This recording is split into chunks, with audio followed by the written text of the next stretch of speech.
a psychopathic mass murder. That's what I deserve. I deserve death. 22 जुलाई 1991 रात के करीब 11:40 पर मेलवे सिटी के नॉर्थ 25 स्ट्रीट पर पुलिस की कार नंबर 21 पेट्रोलिंग कर रही थी। सड़कों पर सन्नाटा था। अचानक गाड़ी के सामने 32 साल का ट्रेसी एडवर्ड भागता हुआ आता है। उसके एक हाथ में हथकड़ी बंधी हुई थी और शर्ट भी फटी हुई थी। ट्रेसी ने कार नंबर 21 में बैठे पुलिस ऑफिसर्स रॉबर्ट राउथ और रॉल्फ मेलवर को देखा और कार की विंडो नॉक किया। उसने बोला, सर प्लीज़ हेल्प मी, एक बंदा मुझे मारने की कोशिश कर रहा है। ऑफिसर म्यूलर ने कार से बाहर निकलकर पूछा, क्या हुआ, कहाँ है वो आदमी? ट्रेसी ने पीछे पॉइंट करते हुए बताया, ऑफवर्ड अपार्टमेंट नंबर 213। उस बंदे ने मुझे फ़ोटो खींचने के नाम पर बुलाया, बियर पिलाई और सडन मेरे हाथ में हथकड़ी पहना दी। उसके पास बड़ा चाकू भी है। मैं किसी तरह वहाँ से भाग गया। दोनों ऑफिसर ट्रेसी को अपनी कार में बैठाकर अपार्टमेंट 213 की तरफ बढ़ते हैं। कॉरिडोर में एंटर करते ही बहुत स्ट्रॉन्ग केमिकल और सड़ी हुई बदबू आती है। ऑफिसर ने डोर 213 नॉक किया। डोर खोला 31 साल के जेफरी डैमर ने। डैमर एकदम क्वाइट और क्लेम था। उसके फेस पर कोई स्वीट या पैनिक नहीं था। ऑफिसर राउत ने बोला, सर इस पर्सन ने आप पर चाकू दिखाने का आरोप लगाया है। डैमर ने एकदम पोलाइट टोन में बोला, सर हम दोनों दोस्तों के बीच बस एक छोटा सा झगड़ा हो गया था। इसने ड्रिंक ज़्यादा कर ली है इसलिए घबरा गया। मैं चाबी ढूंढकर इसकी हथकड़ी खोल देता हूँ। डैमर चाबी ढूंढने के लिए बेडरूम में गया। ऑफिसर मेलोर को भी बदबू पर शक हुआ तो वो भी डैमर के पीछे पीछे बेडरूम में एंटर कर गए। बेडरूम में अंधेरा था। एक छोटा टीवी चल रहा था जिसमें एक हॉरर मूवी चल रही थी और बेड के पास एक ड्रॉवर और रेफ्रिजरेटर था। ऑफिसर मेलोर ने बेड के पास रखा बीसे ड्रॉवर खोला ताकि हैंडकप की चाबी मिल सके। ड्रॉवर खोलते ही ऑफिसर मेवलर शॉक रह गए। उस ड्रॉवर में 84 ओरिजिनल पोलराइड फोटोज पड़ी थी। उन फोटोज में अलग अलग मेल बॉडीज के कटअप पार्ट रखे थे। चेहरे पर एसिड से जले हुए निशान थे। मल्टीपल डेड बॉडीज की हॉरिफाइंग इमेज थी। ऑफिसर मेवलर ने तुरंत बाहर आकर अपने पार्टनर से कहा, Rauth put the cuffs on him, this photos are real. Dahmer समझ गया कि वो पकड़ा गया है। उसने ऑफिसर्स पर अटैक करके भागने की कोशिश की लेकिन दोनों ऑफिसर्स ने उसे ज़मीन पर पटक कर अरेस्ट कर लिया। रात के 1 बजे जब फॉरेंसिक्स टीम और पुलिस के अपार्टमेंट आने पर 213 की तलाशी हुई तो ऑफिशियल इन्वेंटरी रिपोर्ट्स के मुताबिक ये आइटम्स रिकवर किए गए। रेफ्रिजरेटर खोलते ही वहाँ 3 इंसानी खोपड़ियाँ, ह्यूमन हार्ट और प्लास्टिक बैग्स में फ्रोजन मांस मिला। साइड में रखा एक बड़ा 57 गैलन का केमिकल ड्रम में एसिड से गलाई जा रही बॉडीज थी और क्लोसेट में ब्लीचेड स्कल्स और बोन्स रखी हुई थी। इस अपार्टमेंट से कुल 17 मासूम लोगों के कत्ल का पुख्ता सबूत मिल चुका था। 21 मई 1960 मिलवैकी, विस्कॉन्सिन, जेफरी लियोनल डैमर का जन्म होता है। उसके फादर लियोनल डैमर एक केमिस्ट थे और मदर जॉयसी डैमर सेवर डिप्रेशन और मेंटल इशू से गुजर रही थी। डैमर को बचपन में पेरेंट्स का अटेंशन और प्यार कभी नहीं मिला। साल 1964, एज 4 ईयर्स, डैमर की डबल हेनरिया सर्जरी हुई। कोर्ट साइकेट्रिक रिपोर्ट्स बताती है कि सर्जरी के बाद 4 साल का डैमर का बिहेवियर एकदम बदल गया। वो एकदम साइलेंट, आइसोलेटेड और इमोशनल लॉस फील करने लगा। उसने फैमिली मेंबर से अफेक्शन दिखाना बंद कर दिया था। 10 से 15 साल की उम्र 1970 से 1975। 10 से 12 साल की उम्र में जहाँ बच्चे खेलते हैं, डैमर सड़क पर गाड़ियों से मरे हुए जानवरों की बॉडीज कलेक्ट करता था। वो उन्हें घर के पीछे बने छोटे से शेड में ले जाता और उनकी स्किन और फ्लेश कट करता। उनकी बॉडीज और बोन्स हाइड्रोक्लोरिक एसिड और ब्लीच से साफ करता था।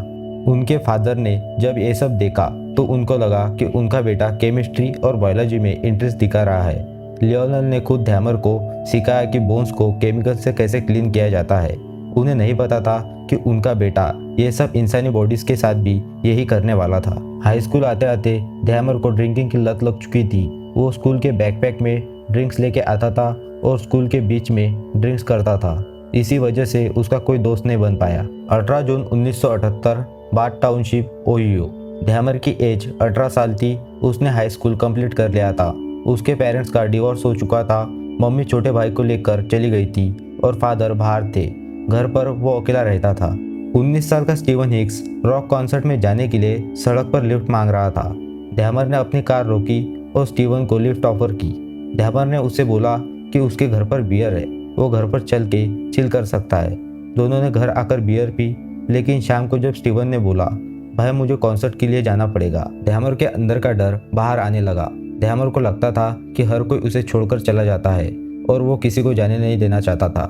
स्टीवन हिक्स जैसे दरवाजे की तरफ मुड़ा, डैमर ने फ्लोर से 10 पाउंड का हेवी स्टील बारबल उठाया और स्टीवन के हेड के पीछे 2 बार जोरदार अटैक किया। स्टीवन हिक्स फ्लोर पर गिर गया, जिसके बाद डैमर ने बेल्ट से उसका गला घोंटकर उसका मर्डर कर दिया। अब एविडेंस मिटाने के लिए डैमर ने बॉडी को घर के फ्लोरबोर्ड्स के नीचे ड्रैग किया। अगले दिन उसने हंटिंग नाइफ से बॉडी के पीसेस किए, ऑर्गन्स को प्लास्टिक बैग्स में पैक करके बरी किया और बोन्स को क्रश करके जंगल में फेंक दिया। स्टीवन हिक्स मिसिंग रिपोर्ट भी हुई, लेकिन लोकल पुलिस को कोई क्लू नहीं मिला।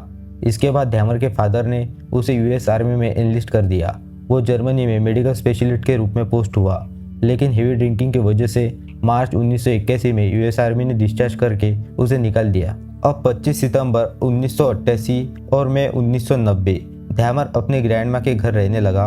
वहाँ उसने 3 मर्डर किए। जब ग्रैंड मदर को बेसमेंट में एक्सट्रीम केमिकल और सड़ी हुई बदबू आने लगी तो उन्होंने उसे घर से निकाल दिया। मई 1990 डैमर मिल्वॉकी के ऑक्सफोर्ड अपार्टमेंट नंबर 213 में शिफ्ट हुआ। डैमर का पैटर्न कम्प्लीटली फिक्स था। वो गे बार्स, बस स्टॉप्स और मॉल्स में टारगेट ढूंढता था। ऑलवेज अफ्रीकन, अमेरिकन या फिर एशियन यंग मैन को चूज करता था। वो उन्हें $50 से लेकर $100 का ऑफर देकर फोटोशूट के नाम पर रूम पर लेकर जाता।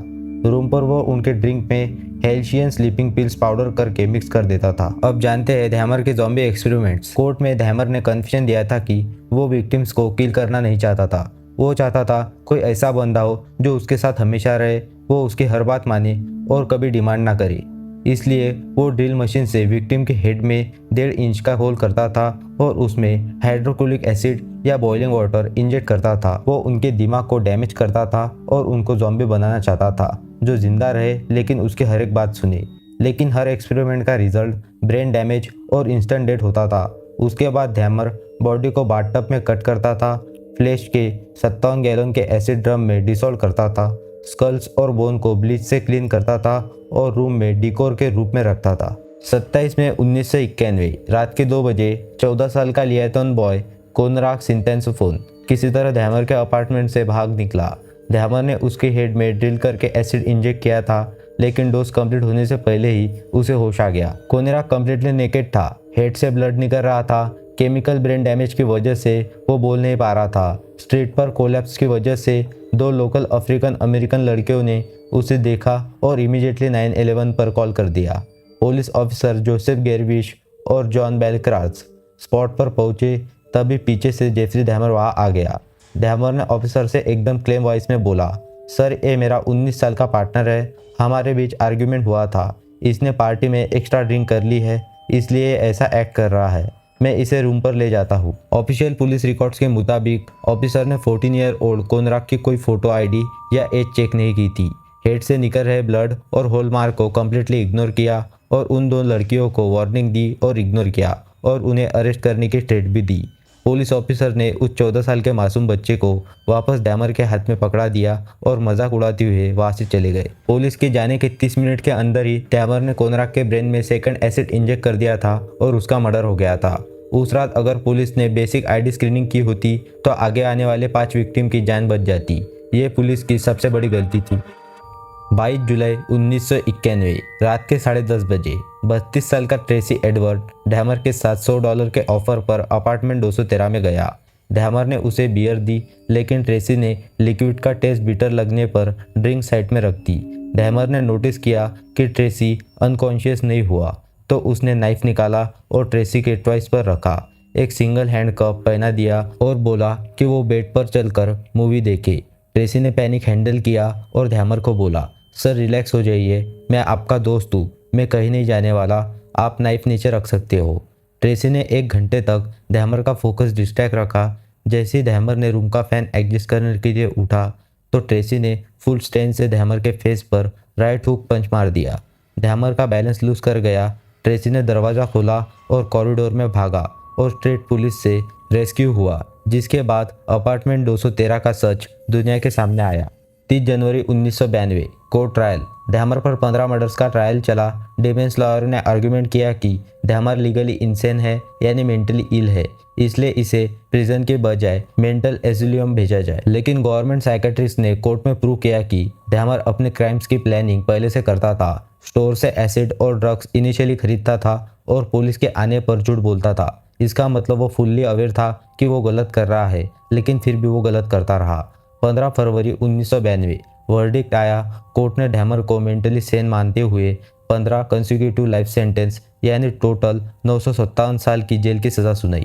28 नवंबर 1994 Columbia correctional institutional jail.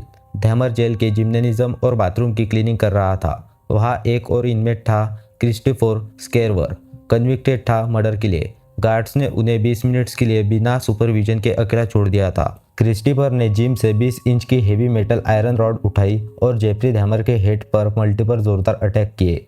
Hospital ले जाते वक्त 34 साल के जेफरी डैमर की मौत हो गई। क्रिस्टोफर ने बाद में एडमिट किया कि डैमर को अपने किए पर कोई गिल्ट नहीं था और वो जेल में बाकी इनमेट्स को हरेस करता था, इसलिए उसने उसे मार दिया।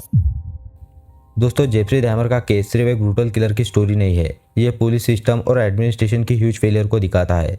13 साल तक 17 यंग बॉयज मिसिंग होते रहे, लेकिन पुलिस ने उन मिसिंग रिपोर्ट्स को सीरियसली प्रायोरिटी नहीं दी। 27 में 1991 को कोनेरक सेंटेंसोफोन के केस को अगर पुलिस ने सीरियसली लिया होता, अगर आईडी चेकिंग कर ली होती, तो 5 लोगों की जान बचाई जा सकती थी। डैमर शैतान ज़रूर था, लेकिन उसे इतने साल तक प्रोटेक्ट करने में सिस्टम की नेग्लिजेंस का बहुत बड़ा हाथ था। आपको क्या लगता है? कमेंट में अपनी राय ज़रूर बताएं। वीडियो को लाइक करें, शेयर करें और ऐसे ही वेरीफाइड ट्रू क्राइम स्टोरीज़ के लिए एसएस अनफिल्टर्ड को सब्सक्राइब ज़रूर करें। सेफ रहिए, सतर्क रहिए। मिलते हैं अगले वीडियो में, तब तक के लिए जय हिंद, जय भारत।